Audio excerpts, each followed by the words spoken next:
Welcome to Larry the Alchemist, where we discuss all things heavy metal and hard rock. On today's episode, some pet peeves of mine about going out to live shows. I made a video recently asking people about the venues in their town, and I talked about the venues in Tampa.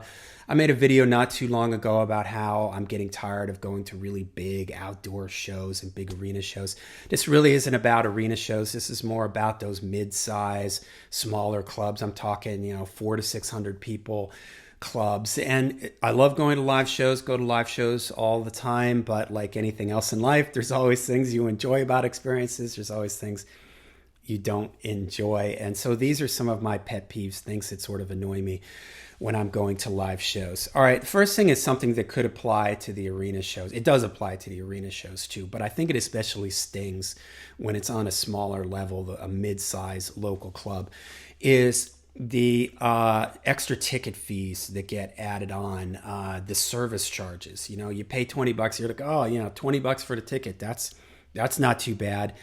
But then there's like a $7 service charge or a $5 service charge on it. And if I'm going with my wife, that can be another $10, $14 tacked onto a ticket. And I think I get it in a big arena show. I think for smaller shows, it shouldn't be there. And when you're only paying like $20 for a ticket and you're paying $7 for a service charge, that to me is just crazy.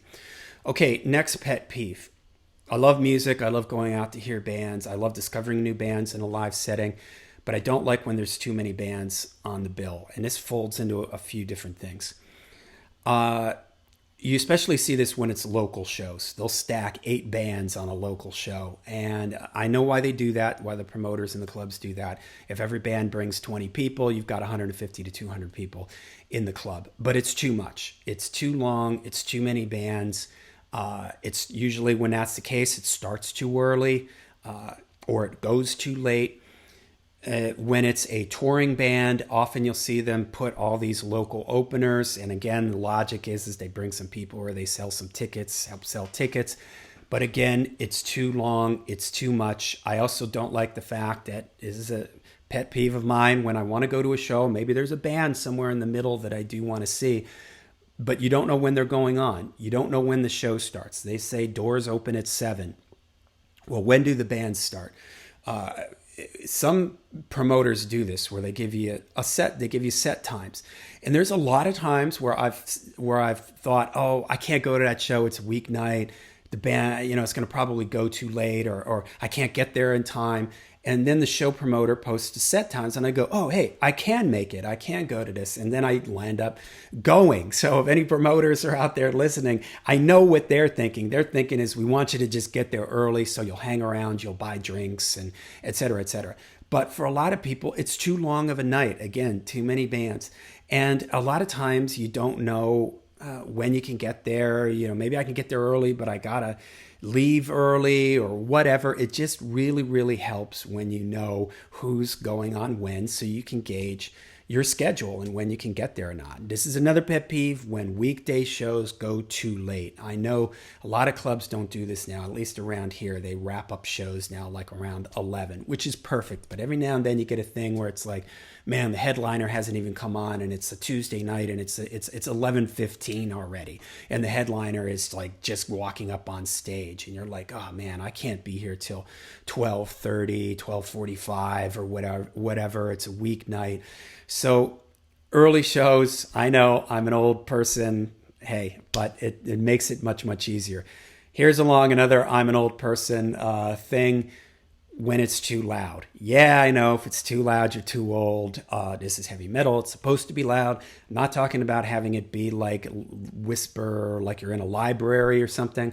But there's way too often where it is just way too loud. And when it's way too loud, it leads to my next pet peeve, which tends to be when it sounds bad. When you go to a show, there's nothing more disappointing. You're waiting for a band, you're excited about it, and it just sounds like garbage. You can't hear anything, you can't tell what's going on. It's just a big messy blur of sound. It's like the kick drums are so loud. It's just this big blur of sound. My wife and I like to use a famous example. I think we saw them right before the pandemic. Was Mayhem, and it was so loud. It was just a hum. It was just a brrr, like the whole show. You couldn't hear. You couldn't tell when the vocals were coming in. You couldn't pick out any of the riffs. It was just a sloppy sonic mess, and that's a really disappointment. I just wish people would turn it down a little. It'll be punchier. It will have more impact than just having it be a big blurry sonic mess. Okay, another pet peeve of mine is moshing. I have no problem with moshing.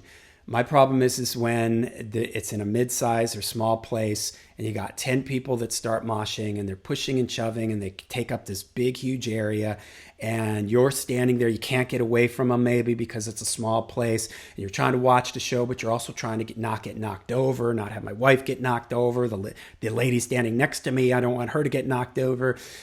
I'm all for moshing. I prefer it when it's more contained or the place is big enough that there's a space for the people to mosh. When I can't get away from it in the club, that's when I become annoyed by it. Next I'm going to say, this goes with the loud volume. Pet peeve, I hate shouting either in people's ears, trying to have a conversation, which I never do. I never try to talk to people when the band's playing because it's just too loud, or when I'm trying to order a drink. I hate leaning over the bar, shouting really loud, trying to tell them what I want to drink. In fact, when places started opening back up after the pandemic, somebody was posting locally like, hey, write what the drinks you want on a card, an index card. And this was, everybody was trying to be safe at the time. So then you don't have to be shouting, right in the bartender's face, in their ear. And I've continued to do that. And I find it so much more relaxing. Just walk up to a bar. I've got my index card. My number one choice is on the front. My second choice is on the back. I just walk up, hold up my card. The person looks at me, goes, oh, all right, gets it for me, hands it to me. Bam, it's done. I don't have to worry about shouting and yelling, trying to get their attention. Okay. That's about it for me with my pet peeves for live shows. Again, love going to live shows, but there's always things in any aspect of life that sort of get on your nerves. So these were some of the things for me with live shows. Let me know what you think of my picks. You agree with any of my picks? You got some that are personal to you that get on your nerves about going to live shows? Let me know in the comments down below. Till we see you again, make sure you stay metal.